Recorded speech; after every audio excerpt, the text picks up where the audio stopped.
उत्तर प्रदेश में बटेंगे कटेंगे की जैसे राजनीति हो रही है। साफ तौर से सीएम योगी आदित्यनाथ ने भी इस शब्दों को कहा है और उनका मकसद भी यही है कि कहीं ना कहीं यूनाइट होना। आखिर इस पूरे मायने क्या है? हमारे साथ दानिश सज्जद अंसारी मौजूद हैं, उत्तर प्रदेश सरकार के मंत्री हैं। सर, लगातार सीएम योगी आदित्यनाथ ने भी इस बात को कहा है, जिक्र किया। आखिर किस तरीके का मानना है, क्या कहना है? देखिए, हमारा उत्तर प्रदेश, हमारा देश, माननीय हमारे प्रधानमंत्री मोदी जी, उत्तर प्रदेश के मुख्यमंत्री योगी आदित्यनाथ जी ने हमेशा समाज को एकजुटता के साथ विकास के पथ पे आगे बढ़ने के लक्ष्य के साथ काम किया। हमारा जो समाज है, विकास और विश्वास के, एकता के एक सूत्र में बंध के और उन्नति की नए आयाम को तक पहुँचे, ये हमेशा हमारी मोदी योगी सरकार का लक्ष्य रहा है। और निश्चित तौर पे बीते 10 सालों में हमारी केंद्र सरकार ने और 7 सालों में प्रदेश सरकार ने ईमानदारी से जन जन की सेवा के लिए, प्रदेश के विकास के लिए, प्रदेश की उन्नति के लिए ईमानदारी के भाव से काम किया है। और जनता को हमारी साफ नीयत और सही दिशा में विकास के ऊपर भरोसा है। सर, बांग्लादेश का भी जिक्र किया है, तो क्या जिस तरीके से बांग्लादेश में हुआ उसका भी कहीं डर है, या उस चीज़ों को लगता है कि अगर बढ़ जाएंगे तो डिवाइड होकर इस तरीके की चीज़ें हो सकती हैं हिंदुस्तान में भी? देखिए, आज हमारे हिंदुस्तान सबका साथ सबका विकास के नारे पे आगे बढ़ रहा है और निश्चित तौर पे ईमानदारी से जनता की सेवा हमारा लक्ष्य है। समाजवादी पार्टी ने मिल्कीपुर सीट से कहीं ना कहीं अवधेश प्रसाद के बेटे को भी आगे किया है। अन्य सीटों में उत्तर प्रदेश के ऐसे ही चेहरे कुछ ला रही है। क्या कहेंगे इसको लेकर, जिस तरीके से सपा उपचुनाव की तैयारी में लगी? देखिए, इसको समाजवादी पार्टी नहीं, इसको परिवारवादी पार्टी कहनी चाहिए।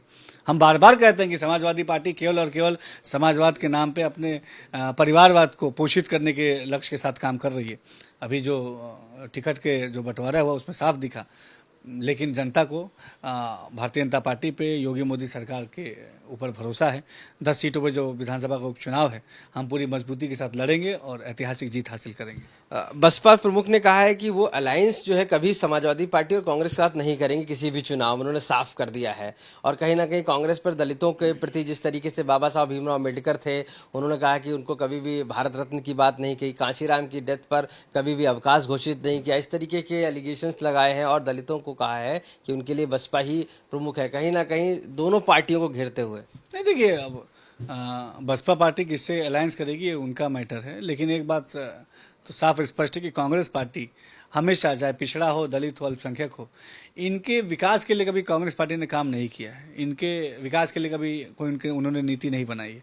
कांग्रेस पार्टी समाजवादी पार्टी का असली चाल चरित्र और चेहरा अपने निजी राजनीतिक स्वार्थ को पूरा करना है। हरियाणा को लेकर और उत्तर प्रदेश को लेकर कांग्रेस और समाजवादी पार्टी के बीच में कहीं ना कहीं खटाखट मची हुई है सीटों को लेकर।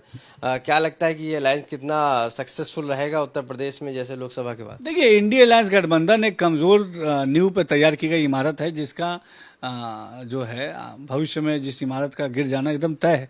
अभी जो आने वाले समय में जो चुनाव है अलग अलग जगह, आप देखेंगे खुद इन दोनों पार्टियों में, सपा में और कांग्रेस में, आपस में खींचतान मचेगी, क्योंकि इन्होंने अलायंस समाज की सेवा और देश की उन्नति के लिए नहीं किया है। इन्होंने अलायंस जो है अपने निजी राजनीतिक स्वार्थ को पूरा करने के लिए किया है। उत्तर प्रदेश में चीफ मिनिस्टर योगी आदित्यनाथ का बयान, अब बटेंगे तो कटेंगे पर सियासत जारी है। और ऐसे में इस तरीके के बयान के क्या मायने हैं, अलग अलग मायने भी निकाले जा रहे हैं। समाजवादी पार्टी में हमारे साथ सीनियर लीडर और वुमेन विंग की चीफ जूही सिंह मौजूद हैं। मैम, जिस तरीके से ये बयानबाजी हुई है, जिस तरीके से चीफ मिनिस्टर योगी आदित्यनाथ ने कहा है कि बटेंगे तो कटेंगे, तो आखिर क्या मायने हैं इस शब्द के और किस तरीके से देख रहे हैं? एक मुख्यमंत्री अपने लोगों को डराए, इस बयान का मतलब यह है कि वो डरा रहे हैं कि हम आपको या तो बट जाएंगे, कट जाएंगे। कौन बटेगा कौन कटेगा ये तो मुझे समझ में नहीं आया।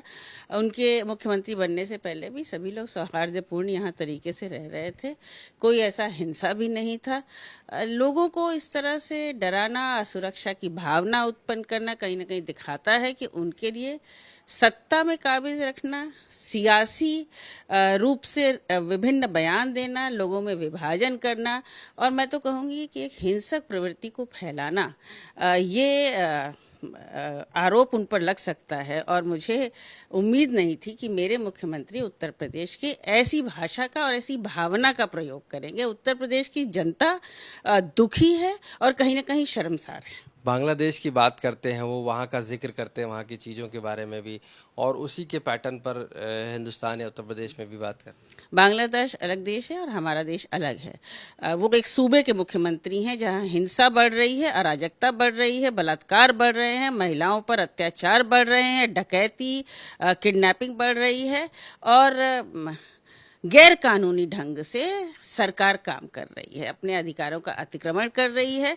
अपने उत्तर प्रदेश को देख लें। भारतवर्ष की अगर उनको चिंता है तो मैं उनको बताना चाहती हूँ कि हर देश अलग तरह का होता है। हम लोकतांत्रिक देश हैं, हम अपने संविधान को मानते हैं और अपने संविधान के हिसाब से चलते हैं। धन्यवाद। तो जूही सिंह जी, साफ तौर से मानना है कि लोकतांत्रिक देश है और उसके हिसाब से ही यहाँ की सरकारों को चलना चाहिए। लखनऊ से कैमरा पर्सन गौरव गुप्ता के साथ आशीष श्रीवास्तव, आज तक।